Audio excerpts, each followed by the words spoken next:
Assalamualaikum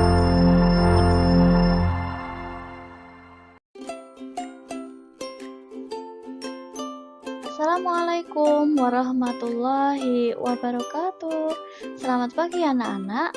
Hari ini kita akan belajar tema 1 indahnya kebersamaan, subtema 3 bersyukur atas keberagaman, pembelajaran 3.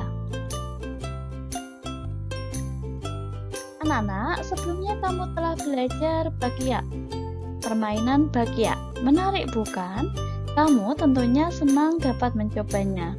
Permainan tradisional lain yang cukup menarik adalah permainan engklek. Tahukah kamu permainan ini? Ayo kita coba bersama.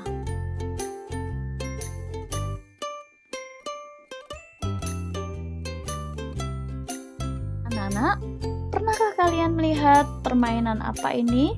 Permainan yang digambar di tanah ataupun di lantai.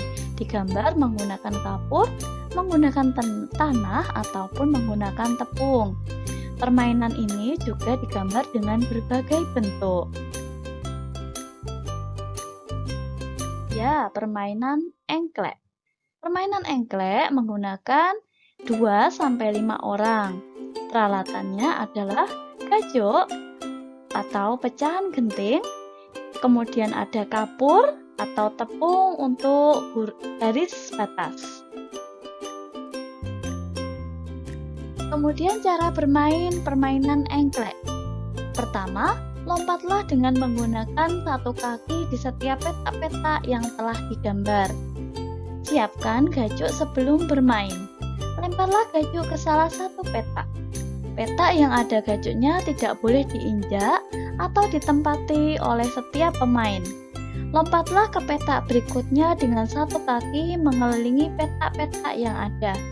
Pilihlah sebuah petak yang dijadikan sawah setelah menyelesaikan satu putaran. Petak itu boleh diinjak dengan 2 kaki. Pemain lain tidak boleh menginjak petak itu selama permainan. Pemain yang memiliki sawah yang paling banyak adalah pemenangnya. Dengarkan teks berikut ini. Tradisi lompat batu atau Fahombo suku Nias. Nias dikenal luas di seluruh wilayah di Indonesia dengan tradisi lompat batunya. Tradisi lompat batu ini juga dikenal sebagai Fahombo atau Hombo Batu. Masyarakat di Pulau Nias, Sumatera Utara telah melakukan tradisi ini selama berabad-abad secara turun-temurun dan diwariskan dari generasi ke generasi. Saat melakukan Fahombo, pemuda Nias harus melompati batu yang tingginya sekitar 2 meter. Ancang-ancang lari yang dilakukan oleh pemuda tersebut tidak begitu jauh. Dengan lari ancang-ancang yang tidak jauh, pemuda Nias akan melaju kencang dan menginjakkan kakinya pada sebongkah batu. Kemudian, ia melompat ke udara melewati batu besar. Pemuda tersebut tidak boleh menyentuh puncak batu sedikit pun dan harus mendarat dengan sempurna. Jika pemuda tersebut tidak mendarat dengan sempurna, resikonya akan mengalami cedera.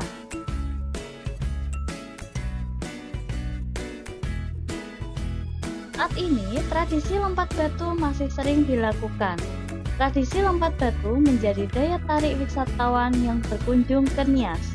Salah satu desa yang masih menjalankan tradisi lompat batu ini adalah desa Bawamatalu di Nias Selatan. Anak laki-laki di Nias sudah berlatih agar dapat melakukan Fahombo. Caranya dengan berlatih melompat tali. Ketinggian tali tersebut makin meningkat seiring dengan bertambahnya usia mereka. Jika sudah dirasa tiba waktunya, maka anak laki-laki tersebut akan melompati sebuah tumpukan batu yang berbentuk menyerupai prisma terpotong. Ini juga menjadi pengukur kedewasaan dan keberanian mereka sebagai generasi keturunan pejuang Nias. Anak-anak hebat, kita sudah membaca teks di atas, yaitu isinya tentang permainan tradisional di suku Nias. Kemudian anak-anak, bahwa permainan tradisional untuk melestarikan permainan tersebut harus ada perjuangan, harus ada semangat dari kita semua agar permainan itu tidak punah. Anak-anak, hari ini kita juga akan belajar tentang bunyi. Ibu ulangi lagi, bunyi dapat merambat melalui perantara zat padat, zat cair, dan udara atau gas. Bunyi yang merambat disebut dengan gelombang bunyi. Sifat-sifat gelombang bunyi. 1.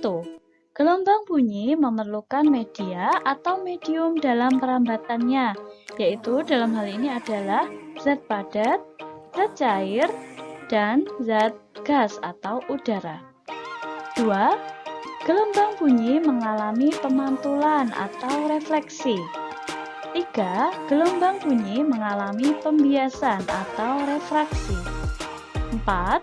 Gelombang bunyi mengalami pelenturan atau difraksi. 5. Gelombang bunyi mengalami perpaduan atau interferensi. Bunyi memiliki sifat dapat dipantulkan dan dapat diserap. Bunyi dapat dipantulkan jika mengenai benda-benda yang permukaannya keras. Bunyi dapat diserap jika mengenai benda-benda yang permukaannya lunak. Dari itu kita tahu ada benda yang disebut dengan peredam suara. Anak-anak, bunyi pantul dibedakan menjadi 3, yaitu bunyi pantul yang memperkuat atau memperkeras bunyi asli, gaung atau kerdam, yang terakhir adalah gema. Kita bahas poin pertama.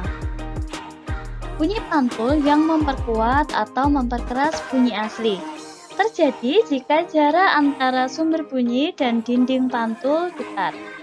Maka bunyi pantul terdengar hampir bersamaan dengan bunyi asli sehingga akan memperkeras bunyi asli. Misalnya ketika kita berbicara di dalam kamar yang kosong ataupun tertutup, maka bunyi yang kita keluarkan akan mengenai dinding-dinding kamar. Bunyi itu dipantulkan sehingga suara kita akan terdengar lebih kuat atau lebih keras. Gaung atau kerdam. Gaung atau kerdam adalah bunyi pantul yang hanya sebagian tiba bersamaan dengan bunyi asli, sehingga bunyi asli menjadi tidak jelas. Dinding pemantul pada jarak yang tidak jauh dari sumber bunyi menyebabkan hanya sebagian bunyi pantul tiba bersamaan dengan bunyi asli. Akibatnya, bunyi pantul mengganggu bunyi asli sehingga bunyi yang terdengar tidak jelas. Adalah gema. Bunyi pantul yang terdengar lengkap seusai bunyi asli disebut dengan gema. Pernahkah kamu berdiri di antara tebing kemudian kalian berteriak? Nah, suara yang kita keluarkan itu akan merambat melalui udara ke dinding tebing. Bunyi yang dipantulkan oleh dinding tebing yang satu, kemudian bunyi pantul itu mengenai dinding tebing yang lainnya. Nah, pada saat bunyi pantul mengenai dinding tebing kedua, gema pun terjadi. Gema sering terjadi di gua, lembah, dan bukit yang jaraknya jauh dari permukaan keras dan rapat. Bunyi pantul dapat bermanfaat bagi kita. Bunyi pantul biasanya dimanfaatkan untuk mengukur kedalaman laut, mengetahui kedudukan kapal selam, mengetahui letak sekelompok ikan laut, dan bunyi pantul yang bersamaan dengan bunyi asli dapat memperkeras bunyi asli. Penyerapan bunyi. Gaung sering terjadi di gedung bioskop, gedung konser, studio rekaman, sehingga memerlukan peredam untuk menyerap bunyi agar tidak terjadi gaung atau kerdam. Nah, beberapa benda dengan permukaan lunak yang dapat menjadi peredam suara bunyi diantaranya adalah karpet, wol, kertas, spons busa, kain, karet, dan goni. Nah, ini contoh-contoh gambar benda-benda yang dapat menyerapkan bunyi.